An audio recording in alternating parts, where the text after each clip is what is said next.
예수께서 사두개인들로 대답할 수 없게 하셨다 함을 바리새인들이 듣고 모였는데 그중 한 율법사가 예수를 시험하여 묻되 선생님, 율법 중에서 어느 계명이 크나이까?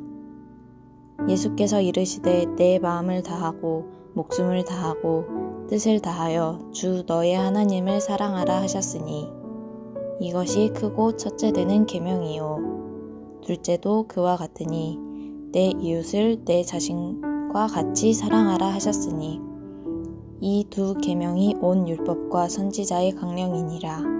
아멘. 오늘 우리가 읽은 본문인 마태복음 22장 그 전반을 보시면 예수님께서 여러 차례 유대 지도자들과 논쟁을 벌이시는 장면이 나옵니다. 오늘 본문의 핵심은 가장 큰 계명은 무엇인가에 대한 질문에 대한 예수님의 답변을 우리가 묵상하게 될 텐데요. 먼저 이 본문을 묵상하기 이전에 앞서서 일어났던 두 차례의 논쟁거리에 대해서 잠깐 우리가 배경 삼아 살펴봤으면 좋겠습니다. 15절 이하를 보시면 바리새인들이 예수님을 찾아왔어요. 예수님을 찾아온 목적은 예수님을 곤경에 빠뜨리게 하기 위함이었습니다. 그들은 가이사에게 세금을 바치는 일이 옳은 일이냐고 예수님께 질문합니다. 바리새인들이 데나리온 하나를 들고 오는데 그 데나리온은 노동자가 하루 일하고 받는 품삯이었습니다. 예수님께서는 그들을 외식하는 자들이라고 말씀하시면서 이렇게 대답하십니다. 가이사의 것은 가이사에게, 하나님의 것은 하나님에게 바치라 라고 말씀하셨죠.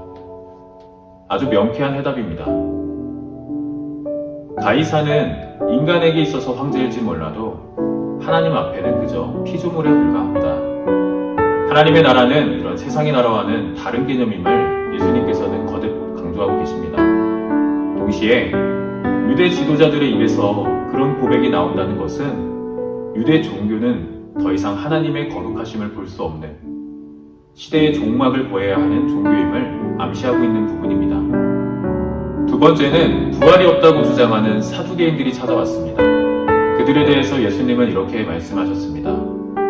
나는 아브라함의 하나님이요 이삭의 하나님이요 야곱의 하나님이요 라고 말씀하신 것을 읽어보지 못했느냐? 하나님은 죽은 자의 하나님이 아니요 살아있는 자의 하나님이시니라 라고 얘기하셨습니다. 그랬더니 사두개인들은 아무 말도 하지 못한 채 예수님 곁에서 물러났죠. 이제 오늘 본문의 내용입니다. 사두개인들이 아무 말도 하지 못한 것을 들었던 바리새인들이 다시 한번 예수님께 찾아옵니다. 그 중에 한 율법사가 아주 자신있게 예수님 앞에 나와 이렇게 묻습니다. 선생님, 가장 큰 계명은 무엇입니까? 바리새인들에게 있어서 율법은 어떤 의미를 가지고 있을까요? 그들은 그 누구보다도 율법에 충실했고 하나님의 명령을 지켜 마땅하다고 이야기하는 자들입니다. 폴 존슨이라는 학자가 쓴 유대인의 역사라는 책을 보면 유대인들에게 있어서 율법이 의미하는 것은 무엇인지 이야기하고 있습니다. 유대인들은 이 땅에 하나님의 율법을 실현시켜야 하는 신의 백성이라고 믿는다. 선민의식은 그들의 정체성이었고 율법 준수는 그들이 살아가는 이유였다. 율법 준수는 바리새인들에게 있어서 아니 유대 종교에게 있어서는 핵심이었습니다. 그들의 삶 그 자체였죠. 그들의 존재 이유와도 같은 것이 바로 율법입니다. 하나님께서 모세에게 10개의 계명, 10계명을 주신 이후 구약성서에 나타나고 있는 율법의 총 개수는 613개로 알려져 있습니다. 613개의 율법 가운데 꼭 지켜야 할 계명은 248개, 그리고 꼭 하지 말아야 할 율법의 내용은 365개입니다.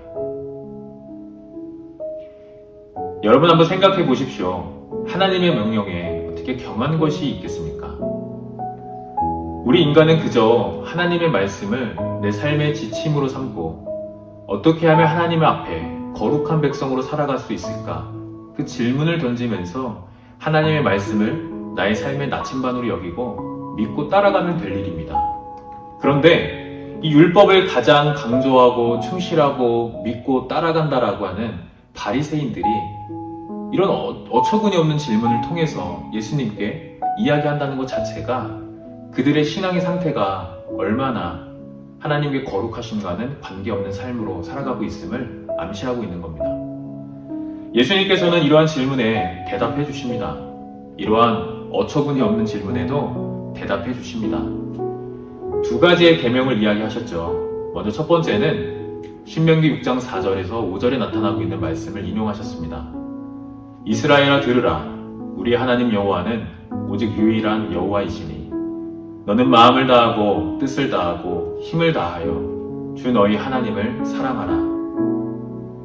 이 말씀은 유대인들에게 있어서 굉장히 중요한 말씀이죠. 소위 우리가 쉐마 이스라엘이라고 부르는 말씀입니다. 지금까지도 유대인들은 이 말씀을 붙들고 하루에도 아침 저녁으로 이 말씀을 읊조리며 이들의 삶의 양식으로 삼습니다. 예수님께서는 이 말씀을 인용하셔서 그대로 하나님을 사랑하는 일, 그런데 여기서 하나님을 사랑할 때에는 마음을 다하고 뜻을 다하고 힘을 다하여, 즉 우리의 삶 전반을 드릴 수 있는 그런 마음으로 하나님을 사랑하라고 이야기하십니다. 아주 전인격적인 사랑이죠. 하나님 사랑에 이어서 예수님께서 두 번째로 언급하셨던 계명은 이웃 사랑입니다. 이 또한 모세오경 중 하나인 레위기서 19장 18절의 말씀을 인용하셨는데요.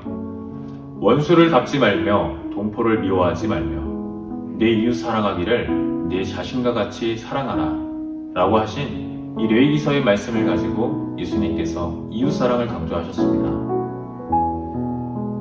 십자가에 담긴 예수 그리스도의 사랑은 하나님 사랑과 이웃 사랑의 결정이었습니다. 우리 인간을 향한 예수님의 사랑은 자기 포기적인, 자기 희생적인 사랑입니다. 모든 것을 내어주는, 생명마저 타인을 위해서라면, 우리 인간을 위해서라면 내어줄 수 있는 그런 위대한 사랑이 바로 예수님의 사랑입니다.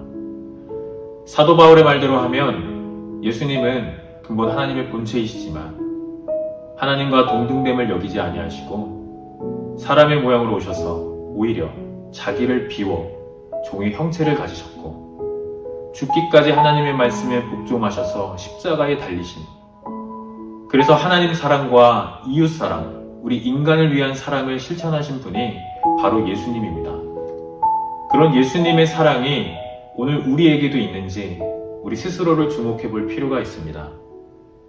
예수님이 이 땅에 오신 목적은 우리를 구원하심에 있습니다. 예수님이 이 땅에 오신 이유는 율법이나 선지자를 폐하려 오신 것이 아니라 그 율법을 완전하게 하려 하신 것이 예수님이 이 땅에 오신 목적이십니다. 오늘 하루를 살아가시면서 오늘 이 말씀을 기억하시고 하나님을 사랑하고 이웃을 사랑하는 길은 예수 그리스도의 십자가의 사랑, 그 십자가의 길을 걸어가는 길만이 하나님을 사랑하고 이웃을 사랑하는 길임을 꼭 깨달으시기를 간절히 기도합니다.